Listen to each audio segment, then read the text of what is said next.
કેન્દ્રીય motor vehicle act 1989 જોગવાઈ મુજબ રાજકોટ હોય કે ભારતનો કોઈ પણ ખૂણો દરેક જગ્યાએ કોઈ પણ ઇમરજન્સી વાહન, પોલીસનું વાહન, ફાયરનું વાહન સિવાય કોઈ પણ વાહન ઉપર નથી લાઇટ રાખી શકાતી કે નથી સાયરન રાખી શકાતું.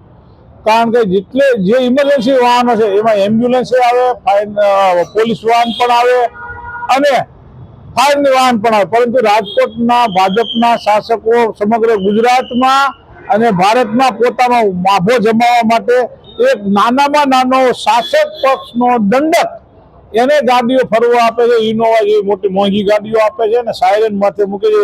એટલે ઉકારા કરી આખો રાજકોટમાં અને ગુજરાતમાં ચારે તરફ ફરી અને પોતાની વાહ મેળવાના સમાજમાં પોતાનું નાહુકાત શું એવું બતાવવા માટે ફરી રહ્યા છે. એ હકીકતમાં ખોટી વાત છે. ન ફરવું જોઈએ.